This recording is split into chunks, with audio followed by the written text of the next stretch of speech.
Samantha Willman is a Canadian writer, designer, and editor based in Montreal. She co-founded and co-edits Romanticon, a Substack literary magazine dedicated to Neo-romanticism and new Sincerity, alongside Anthony Galluzzo, Franz, and Matthew Gasda. She also publishes Marbl, a personal newsletter exploring intimacy, symbolism, and the interior life. Her 2016 book, Behind the First One, was published through the Canadian Academy in Rome. Samantha, thank you so much for coming on the podcast today and for being here. I really appreciate it. Hello, good to see you. Good to finally get to Yeah. chat. Yeah, it was great. I actually, like, really transparently, we actually managed to connect because I was at a friend's wedding ceremony and you were the officiant and you gave such an incredible, oh my God, the word that I'm looking for what the speech that is delivered is escaping me, and it is very embarrassing for me right now, but Like that's okay. I'll live through it. ceremony? Yeah, I don't know the either, ceremony.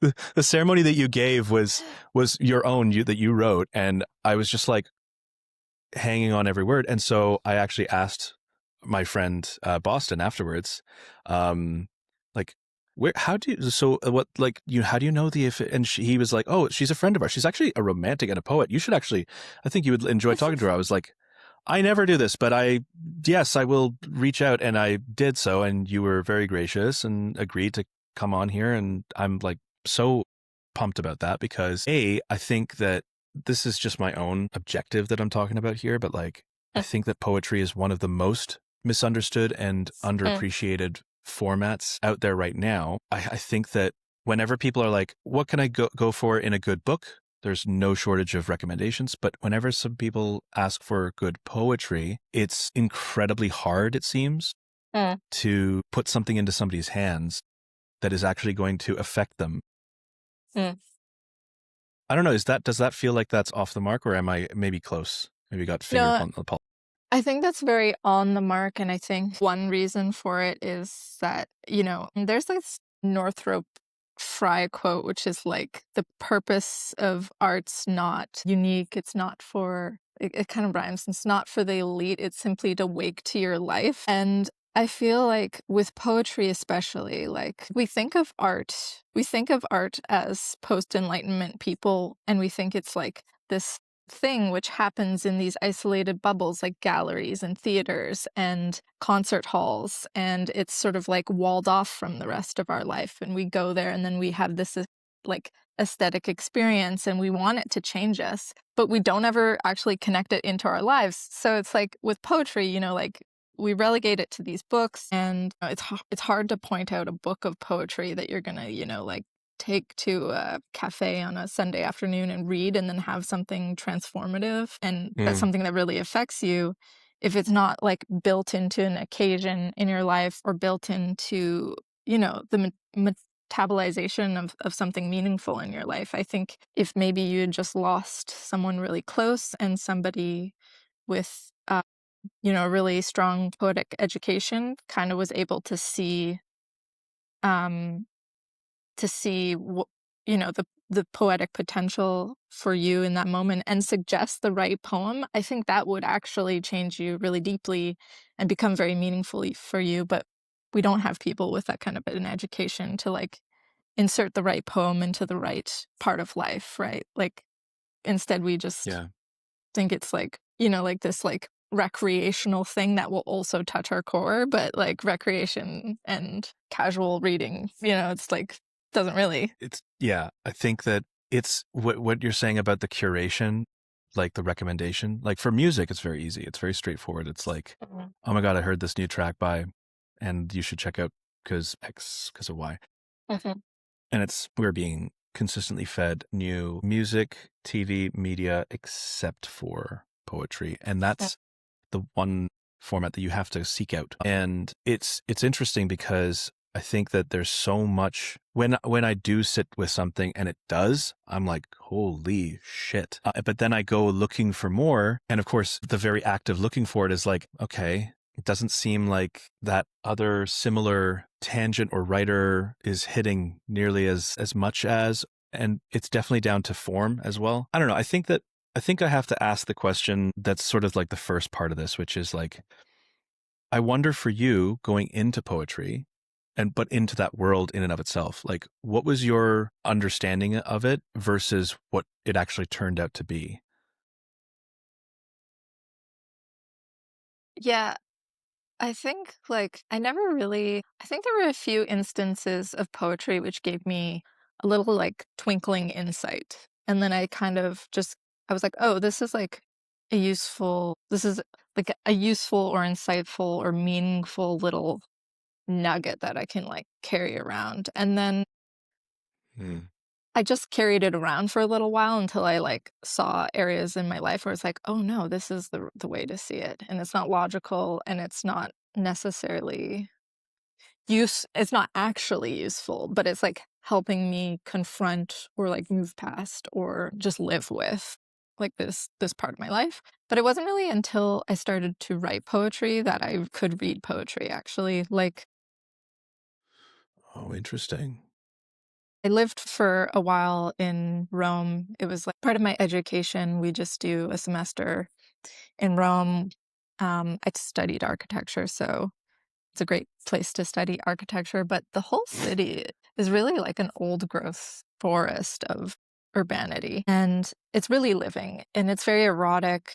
Like you sit around fountains, there's like gushing water. Everything is so sensorial. You know, people linger at cafes. You know, like you have bar rails where like people's knees sort of like touch one another's and like you're Hmm. really in the city. It's in a way that you aren't really in North America. Like, you know, like people are in like, I don't know, like drive-through lines and like, you know, the line at Starbucks isn't crowded and you don't brush anybody's shoulder, you know. You don't even really talk Yeah, to God forbid. anybody. Yeah. Yeah. But while I was there, I don't know what it was, but I just felt like you know, like, and also I was young. And sometimes when you're young, you just go through these spontaneous, like, bouts of energy or like inspiration. And I just felt so like alive there. And I started to write poetry. And it was after that point that I was like, oh, I know, like, I understand the feeling, which is like something inside of me is like seeking understanding. And when I write it out, literally doesn't satisfy, it doesn't come to a truth, like an intrinsic felt sense of truth. But when I write it out, it non-literally, kind of senselessly, not logically, I can find forms of expression for these experiences and these emotions and these just situations that feel where like the expression is not literally true, but it's more true. It expresses the truth of what's going on, whether that was like relationships with other people or whatever. And then I just started to like hunt around for those like feelings of intrinsic rightness. I mean, the philosopher Charles Taylor, he writes a lot about poetry. He had a great book, I think 2025, called Cosmic Connections, looking at romantic poetry. In there, he talks, and its precursor, The Language Animal, he talks about this sense of like intrinsic rightness. Everybody knows that feeling. Like that is when a good song hits, or, you know, like, or a metaphor makes sense. It's like a metaphor might have nothing to do with its target subject, but like when it really makes sense, you're like that's intrinsic rightness. And I just started in Rome. It just felt like there was all this like material around me to work with, and then started to write poetry. And then when I was reading poetry, it was like way easier to like imagine what the poet along that line of thinking might be trying to say to me. I think that's the beauty of what it's capable of, is this lateral, Mm, this being in the same room as the words, being in the same room as the feeling. mm, Or I mean, I'm doing it a disservice, obviously, but there's so many different threads to go from there. First of all, I got to acknowledge, you mentioned Charles Taylor. His book, The Malaise of Modernity, was mm. had a very big impact on me back in the day. So thank you for name dropping him. It's a good reminder that I should revisit that. And also that newer book that you mentioned, I should definitely check out, I think. But also, I think that you're right, that it's not just right, but also like it's so interesting to hear you talk about the experience in Rome, because I have had the privilege of going and exploring with my wife. It was all through various different cities. And you're right. There's something intrinsic where there's a base assumption that's different from here in North America, which is that, oh no, we're all here smashed up together. And that's what life is. It's like this. Yeah. there's a different base assumption of it's like this. And I do think that there is something so much more revealing when you start to allow a freedom of meaning with words. If you let, there's this kind of like thing that you're accessing. And I haven't heard it described in the way that you've just done. And it's really cool to hear you kind of open my mind to that's exactly what it is. So that's super cool. I wanted to ask, like, for you, it's such an interesting thing, like not being able to really not enjoy it, but I think like once you started writing poetry, then you started to enjoy it that much more.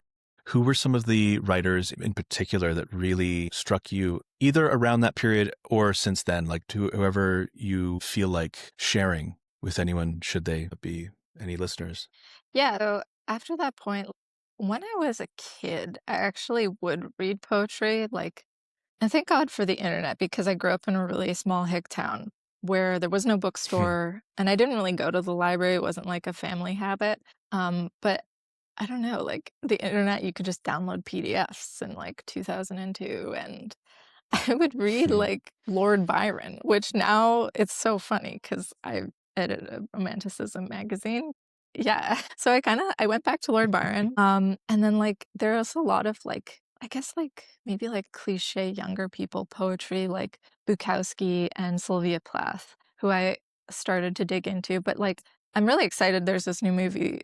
I think they're making The Bell Jar into a production with Billie Eilish, I believe. Anyways, Sylvia, I mean, she's What? like quintessential emo girl, like, but she's so good. She's She's one of so my good. favorite poets, or one of my favorite poems, The Colossus is hers. And then from there, I just started to branch out. I got really into Octavio Paz, Spanish. And, it's a little weird reading like translated poetry, but, when you're young, you're just like consuming whatever. And, you might not have maybe a cultural or academic understanding of it, but, if it works its magic on you, it doesn't really matter.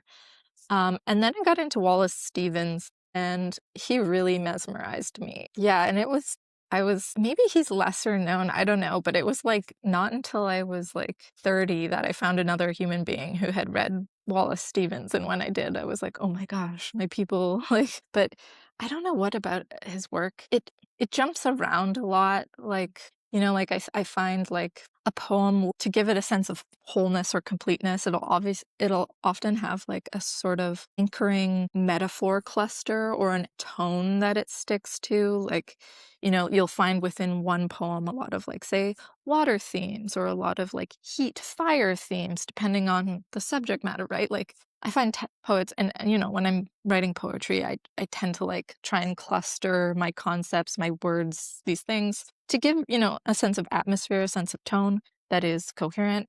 Wallace, he just like jumps around a lot, like each word sentence to the next. He brings together, it's like he's using the whole tarot deck of the world to like, I don't know, like, first you're like death card, then, like, and then you've got the fool, like, and then the hierophant, like, I don't know, it's just like, it creates like a very, I don't know, it's like, it feels like he's working with a really wide palette of concepts, forms, images, and I liked that a lot. He's more of I guess he's a modernist, but yeah, I really fell in love with his work. Amazing. I've already made notes as we're speaking. I'm like, yep, gotta check that out and that. But I think this is a good point to talk about the actual movement that you're helping to in whatever capacity and way. You co-founded and co-edit Romanticon, and it is a literary magazine. It's dedicated to Neo-romanticism and new Sincerity. I'd be very grateful if you could give your introduction to anyone who's not aware of those movements as to what those might be and why they're good bedfellows. Yeah, so Romanticism and it's like, in its original sort of permutation, that's like I guess you would look at like Keats, Shelley, and poets like that. And this arose in the context of the Enlightenment. So, like at that time in history, you had a kind of reduction of the world. Like prior to that, if you left the cities and you went into the countries, people would have really strong superstitions, really strong Christian faith, even like pagan beliefs. were still alive and thriving in the French countryside and the German countryside. And then, but within the cities, you've got this rising, like, intellectual movement of the Enlightenment. Science is really being formalized, and things are being reduced down to like a Cartesian sort of understanding of the world. But in that context, sorry, I don't think I'm really explaining this well, but there was a resistance No, you're to doing that. great. Right. And so it's a counter movement to this reductionist sort of, it's a colder kind of, well, we're reducing it. So obviously with that scientific way of looking at it, it's reducing those things. But you're right. I thought it was really great point that you bring up, which is like that only happened in like intellectual centers. So it doesn't matter to the people out in the fields. It's a great point. My God. Oh, yeah. So with that was Romanticism, and then this Neo-romanticism movement is a hearkening back to that, would you say? Yeah, so the idea is that, like, with the Romantics, they said, hey, no, actually, there are truths that individuals have held within their soul. Like, there are mysteries in the world that we have yet to know anything about. And we really feel like there's a sort of shared, like, history rhymes. And right now, with, like, in the last 20 years, with the rise of tech and now into AI, like, an optimization culture, we really feel like there's a sort of similar context occurring, intellectual context, where, like, we need to reassert that, like, that there are truths in our souls, which are kind of mysteries to the world of the measured world and the optimizable world. And those things matter, and they're legible, maybe not measurable, maybe not quantifiable, but they are legible. And one of the ways that we, like, make them apparent is through literature, is through poetry, is through, like, just creativity in general, creative works. Yeah. More recently, with postmodernity, like, irony and a lack of sincerity became a hallmark of creative life, actually. And so the new Sincerity movement, which is actually like a very long movement, but we wanted to, we sort of saw that as a romantic impulse as well. And so it's not really that, like, like, history rhymes, but everything is also new and unseen. So it's not really like Neo-romanticism is back in the same way that it was, I don't know, in the 1800s, but we do think there's something perennial there, and, like, it exists in the reassertion of mystery and the mystery of nature and the creative spirit. It's such an antidote right now, because I mean, I quite literally this morning was going off on a bit of a tangent just because I had made the mistake of opening Instagram and just saw the very first. I follow the Humanity Archive. He's a fellow with his own Substack, and unfortunately, given the nature of the world that we are in currently, it was just yet another drop of acid in my soul. Just no more horror that I'm exposed to. And I just, as a response, just sort of lashed out. I do that by writing sometimes, but sometimes I just literally need to say it out loud. So I have you talk about optimization culture. I am like the worst at it, and I'm aware of it, and I'm working on it. I don't advocate for it. Really, I think that I've used it as a crutch and a distraction a lot of the time, so that I can, like, try to explain away the lack of progress on projects. I'm like, well, if I do this, then by the time I do it, it'll be that much more efficient, which is bullshit a lot of the time. And so I've come to see that, especially with someone who's, like, been diagnosed pretty late in the game with ADHD. And so, which, I mean, get in line, right? Story of so many different people. I think that it's such an antidote, though, what you're saying, the new Sincerity, which also feels like an antidote, not just for my own personal experience this morning, because that's one aspect, but I do feel like it might be an antidote for some of the shorthand that fascist movements have made these days. I know I'm making a big leap there, but maybe I'm not. I don't know. I feel like the meme culture and the tech bro way, like the Twitter discourse, is definitely the way that people, this constant perseverance on irony and post-irony and post-irony, like, just this. I remember going to university in 2007 and discovering Vice magazine for the first time, because I'm from some fucking podunk small town, Caledon East. Well, yeah.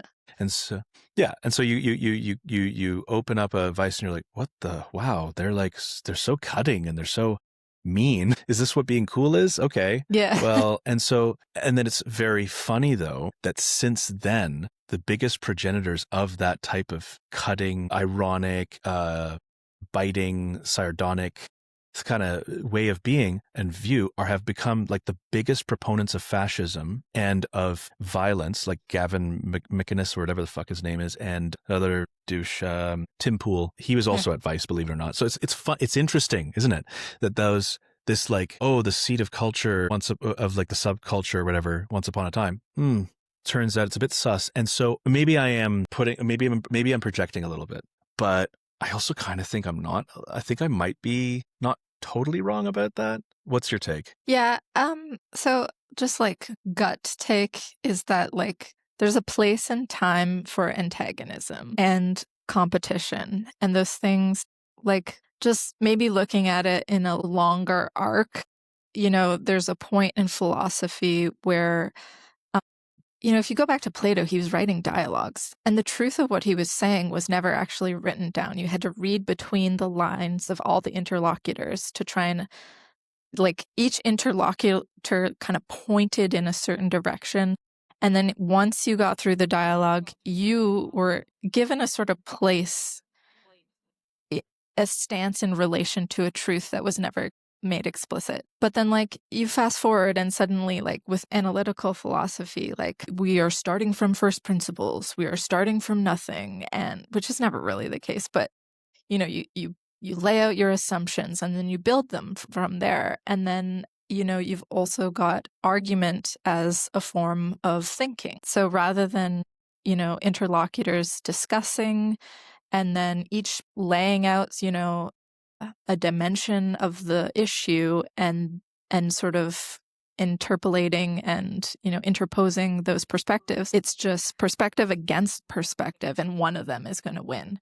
Like you've got all these are all methods of creating a stance towards something, methods of sort of refining a perspective.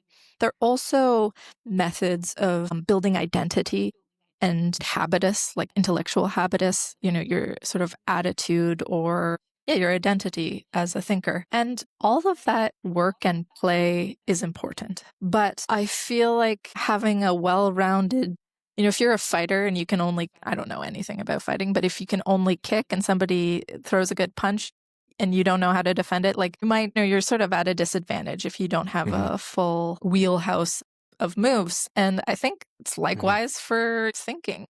Argumentation can do some things that other forms of thinking can't do. But it's not the only way to think. And it's just people who are so defensive and vicious. It's like, man, like, I know you're a person. Like, I know you hold irrational beliefs. I know that you harbor sentimentality. Like, you don't want to show it to me, but I'm not, like, I wasn't born yesterday. Like, I know it's there. Like, can we all just, like, put down this strongly cultivated identity so full of artifice and get at something a little more believably human, like, and then talk about whatever it is we're trying to get to the bottom to? Yeah, so it's like, I don't know. I find whenever I'm like, oh my God, this douchebag, like, what is he going on about? It's usually the result of like layers and layers of defenses and an identity that reeks of unartful artifice. Like we build our identities, and identity play is a super interesting part of human life, and I think one that the internet has really provoked in interesting ways. But like when there's a certain resistance between the self and the identity, you really sense it. And yeah, I think that all comes to the fore when we're arguing online. I think so. Yeah. God, I literally had goosebumps at one point because those are good. That's such a good response, and also it's a great reminder. Thank you for going right back to the classics as well for that one. Wow, that really. There's my dad's a nothing classics new. major, and yeah, exactly. You read the classics and you read Marcus Aurelius, and you'll just go, babe, me too. Like, Yeah. I can't help but like feel like, oh my God, like Epictetus, you're killing me over here. And that's why it's so delightful and also kind of exhausting at the same time, going all the way back to the classics, or even just like the Romantics or any of these other movements are like, God damn it, there's nothing. Are we literally just doing the same thing with different clothing. Like, what's up, you know? But it's unprecedented because all the toys are different, you know? I get it. But also, yeah, you're right. It is constructed artifice. I mean, it's a really disarming response, I have to say, that you've given, because you're right. So much so that I'm struggling to come to the next question that I had a second ago. But I think when it comes to the new sincerity, it's not trying to be, what I'm teasing out from that is that it's not about being earnest necessarily constantly. Instead, it's about recognizing and appreciating that there's a truth and honesty that one should not, like, you know, blindly adhere to, but instead just like think about it, actually like stay in that sometimes and respect and give it space, both for yourself, but also like artistically and creatively. Am I getting close to it maybe? Yeah, I think so. Not that I know that new sincerity is something that is tightly defined as an artistic genre, but just in relating to the project that we're trying to undertake, like I'm constantly reminding myself that philosophia like means love of truth, you know, and like love is important, right? Like all the people that you have interviewed on this podcast, all of them are operating out of a motive of love, whether they're musicians or well, I guess you predominantly interview musicians. Like there's some experience, not just of love, of truth, but of love that you have when you know, to bring it back, when you strike at that intrinsically right expression, whether it's in a song or a piece of poetry, or even just even prose, you know, it's like truth isn't neutral. Like it's not like we can have this cool, detached sort of like relationship to it. Like if you want to engage in philosophy, then you had better be a lover. I mean, Chino, you know, sorry, I like reading commentary on Plato's Symposium, I believe. He starts it with like this little epithet, which is like will not reveal herself to somebody who doesn't love her.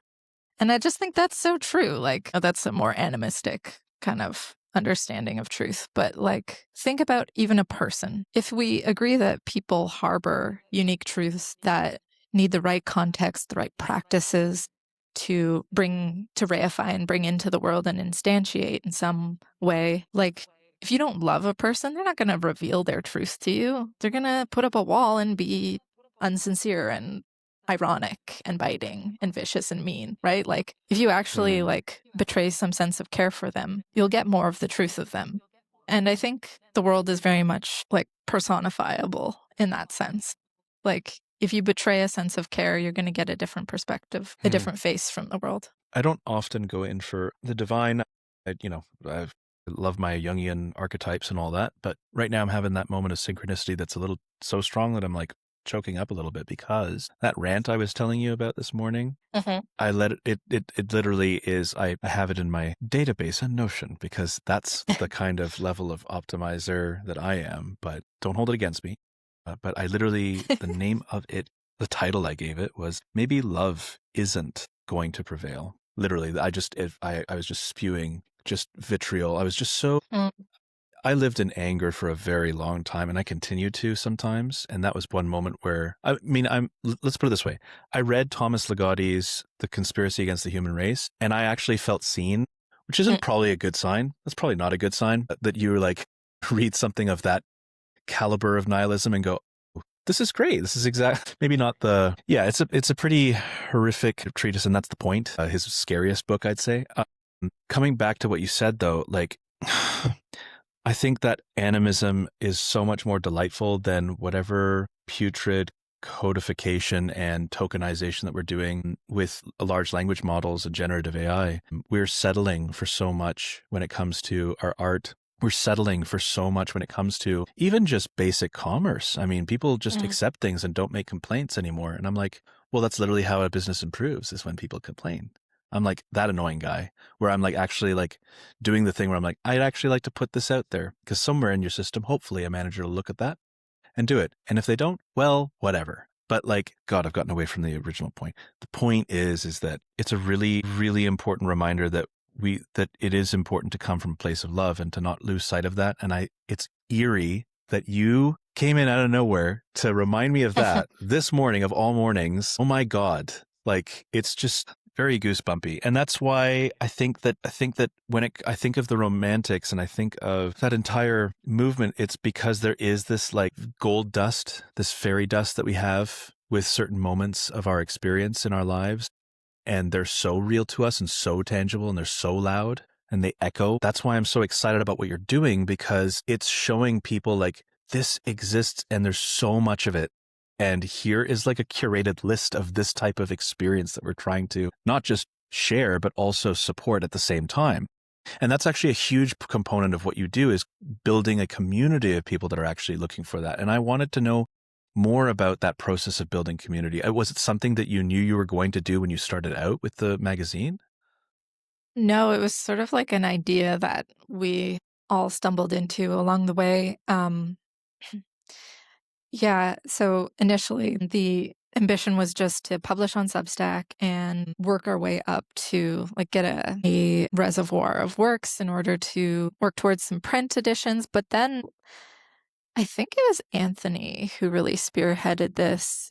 One of my co-editors, Anthony Galluzzo. Two of the editors live in New York, one in Kingston, Ontario, and then I'm in Montreal. In New York, Anthony started organizing these poetry readings. And, like, I mean, just to take it back a little in response to what you had said just about general nihilism, like this is a big issue for Romanticism is, when we think of the word romanticizing, it usually means to add like this layer of pixie dust or to sugarcoat something is often how that's seen. But yeah, I do want to remind myself that a lot of the works of the Romanticism, like the paintings of Caspar David Friedrich or Turner, maybe, like these bleak, sublime landscapes that overcome the human figure in the picture, or sometimes are entirely without any like human scale reference. Like these dark parts of life are just as much in the purview of Romanticism as,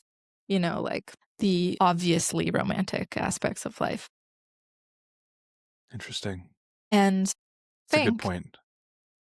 I think that Anthony maybe, because he started the first poetry readings and he called it Epiphanies. And so the idea was, I think maybe he was feeling a little bit the same way you were. And it's important to really grapple with like what's going on in the world. And so he brought a bunch of writers together at I think like the Center for Theater Research was where the first one was held. And yeah, they did a poetry reading, and the broad ambition with that was just like there had been a lot of readings popping up in New York, which had been, I guess, lacking sincerity and also maybe not metabolizing the biggest parts, like without putting any readings down. Like I think he saw a lot of readings in New York that were really centered around the ego and and like the New York scene itself. And he wanted to get away from that and actually talk about life and like metabolize some bigger issues in the world with a little bit more sincerity, a little bit more romanticism. He called it epiphanies because an epiphany is kind of like an insight of like truth that comes from the soul. So he began that in New York, and then I continued doing the series. We kind of oscillate between New York and Montreal with poetry readings in Montreal. And so, yeah, it was just to segue back into the community building. It's been a really fun experience. And I guess like we had our last one last Saturday. It was at a place called Will's Bar in Montreal, and it was really good. I was so amazed by the turnout. I think there was like 60 or 70 people, which, Whoa. I think I was surprised by how many God. people were there, and like the feedback was great. I realized like, wow, people are really hungry for some like non-consumptive ways to hang out, like Mm-hmm. a lot of our social lives really just revolve around like eating and drinking, which don't get me wrong, I love that. But yeah, I think there's like a different mode that people want to get into. And it was so good. Like we had photographers and videographers who just like showed up and started to like take photos and like film people. Oh, All the cool. readers were like amazing. It was, yeah, it just like it felt very much like you just build it and they come. Yeah, And true. Yeah. yeah, like there's, I guess if there's like, if you identify the need, the people will respond. But we're having another one coming up in Chicago. One of our writers, Samara, she is going to be organizing an Epiphanies reading there. So yeah, we're trying to just get a little network going of readings. And it wasn't like an ambition of ours, like I said from the beginning. It's really something that we stumbled into, but it seems to be going really well, and it seems to be something that's like needed. And it's nice because we're a romanticism magazine on Substack. Like we like Right. talk a lot about like the distraction of the digital era, and yet we're like embedded in it. But like events like these, it really brings in a human contact element, which I think is just, it's great. It feels really like in line with what we're trying to do. Yeah, I think like so amazing. Oh, thank you. Amongst the editors, I tend to be the most like optimistic about the internet. Like I'm really grateful that we have the internet. I don't think I would have been as able to step into my own individuating process if I hadn't had access to text and to events and to people that the internet afforded me. I really feel like I would be like working at McDonald's in my hometown still. But Thank you. Yeah, I think that I relate to that so hard because there are certain people that know, like, oh man, if I hadn't had like access to the internet, I would not have been able to like there's no Seekers books or bloody BMV books down the street from me in Caledon East. It's not going to happen. You got to go all the way into. No, it's not going to happen. No chance. No, I 100% agree. I mean, no hate on McDonald's nor my hometown, but I feel like there's a certain lack of, like, that's just, like, I feel like I would have stayed in the situation that I was in.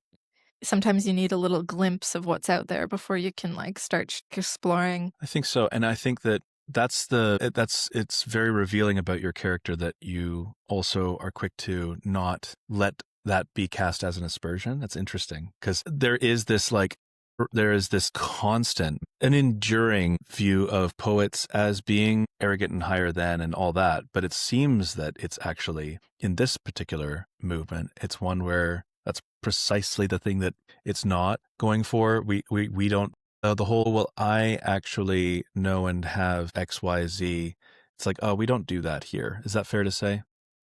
Well, everybody, if you believe that there is a unique truth in everybody's soul, then it's just never going to come from the same pathway, right? Like you need different lives to produce different perspectives of what is true and different true perspectives of what is true, right? Like not literally true, but true. Also, this is really important for the tradition of Romanticism, actually, because like the Enlightenment, that came out of institutions. That came top down, like, like there's this movie called The Grimm Brothers with Heath Ledger in it that I actually really love. And it talks about... I haven't thought about that movie in so long. Oh my God. So wow. Cute. Yeah, it's like a kid's movie, but like the Grimm brothers, like they go out into the countryside and it's like the French government is like trying to get the people, the country folk to stop being so superstitious and believing in fairy tales. And meanwhile, the Grimm brothers are like writing down their fairy tales as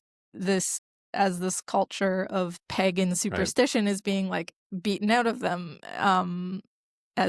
And it culminates in them like burning down the enchanted forest. Anyways, it's a good picture of what was happening at the time. Granted, like it's hyperbolic and Disneyfied in a way, but it's a movie.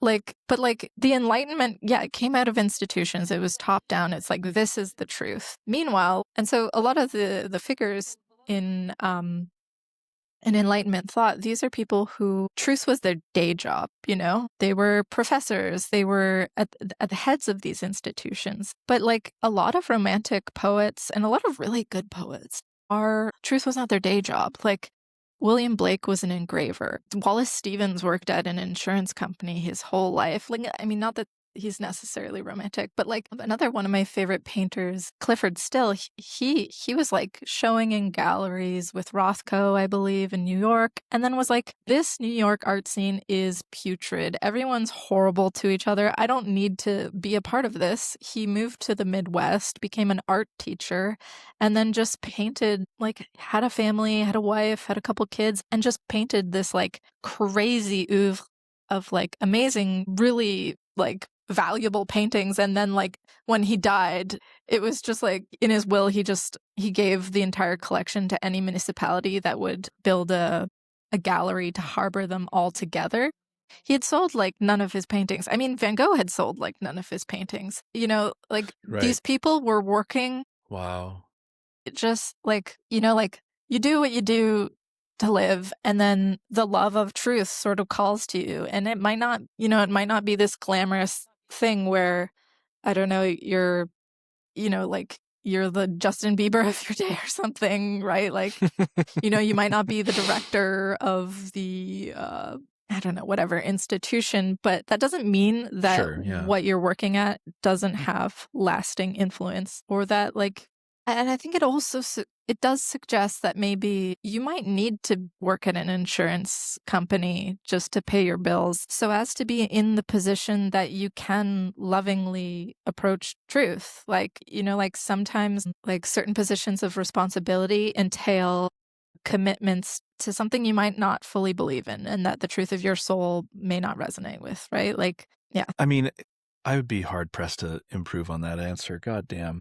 I mean, it's so well put. And those are tremendous examples. I was not aware of the artist whose name already escapes me. That's my memory for you.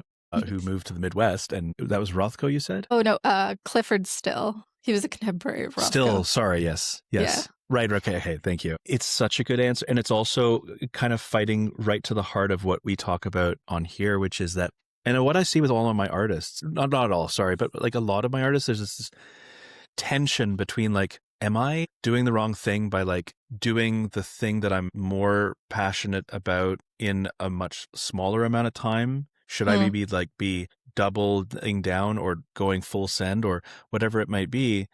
And I constantly have to remind them, like, as long as you are alive and well and healthy, like you need to take care of you and do the art from not a place of pain. You can channel pain and talk about pain. The starving artist thing, we're over that. We're done with that. Okay.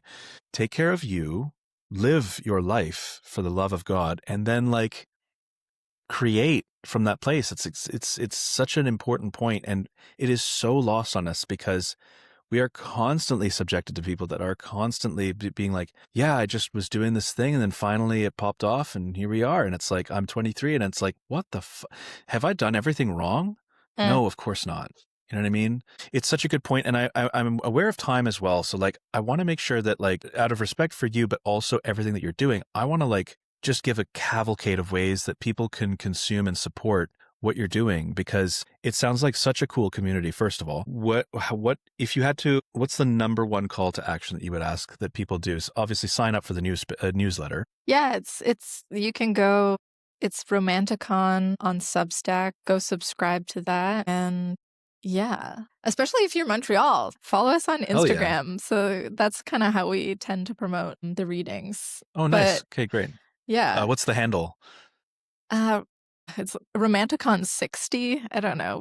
You know, and it was just like we couldn't find a single Romanticon handle because it's 2026. So it's a hard one. Yeah. Yeah. Substack. Yeah. I'll put all those links for you, by the way, in the show notes. So anybody who's listening, go and just go to the bloody links. This is my job. I got to make sure that all that shit's there. So you can just go click and then follow and then subscribe and do all that stuff. And obviously next time you're throwing an event, there's obviously anyone in Chicago, go check out that show or reading. When's that happening? Actually, off the top of my head, I'm not sure, but in the coming weeks. I can't see you, but that's okay. Oh yeah. Yeah. I'll give you the exact date. So yeah. And also your own newsletter as well. We talked a lot about. Oh yeah. Yeah. You can also follow awesome. me, it's just another Substack. I write at Marbl without an E, marbl.substack.com. Yeah. I did want to say, okay, just in relation to what you were saying, like about working in less amount of time, it like Rilke wrote two of the greatest pieces of poetry in the span of like, it was like a single year in his life. And in 2 weeks, I think it was like 2 weeks, he wrote um Duino Elegies, and then later that year, in another bout of energy, he wrote Sonnets to Orpheus. If you're a tech bro and you believe in the reduction of the creative vital life force down to mere seconds and minutes, yeah, you've got less time if you're working a day job. But that's not how creativity works.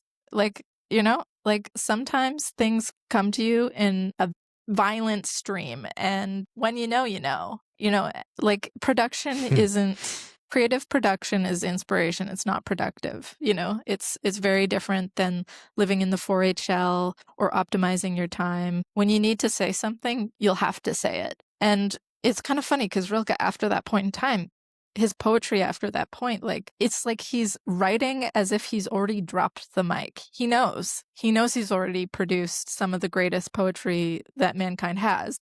And so he's just writing these little poems about roses and like just like kind of luxuriating in the creative process in a way that like I hope for all of us, for all of your podcast listeners, like, like open up whatever little space you have and what needs to be said will come through. And after that, just like create and joy. I think that's a mic drop right there. Like, I don't think there's what a great point to end on. Like, maybe I'll just edit this blathering from me out. That's like, end. That'd be so dramatic. Fun. That'd be great, I think. For anyone, this has been fun. Thank you. It's also been like oddly affecting. So thank you for that. And I feel like there's so much more wisdom and insight to be gained. I've already subscribed myself, and I'm currently doing a lot of catch up in reading. And I feel like the Substack app itself is quite discovery oriented, so it's suggesting a whole bunch of stuff to me, and I'm like, I have subscribed to specific these, so I appreciate the other stuff. But it's a great platform. I'm really, really excited about everything that you guys are doing, and I'll hand it over to you for the final word on anything that you'd like to impart, any further bits before we sign off for today. I don't know. I don't have any final thoughts. I mean, it's hard to follow that up, so that'd be like a Rilke post Sonnets to Orpheus. So just to use an example from somebody that gave me that. Yeah, I really appreciate it. And I'm so looking forward to seeing and consuming far more of your work and others as well. So, and if you're ever doing a show in Toronto or Hamilton, do let me know so that I can hopefully make it out. Okay, on the rare occasion I'm really glad that we were able able to have this conversation. And I'm glad that I've likewise found your podcast. It's been really great listening. I appreciate that.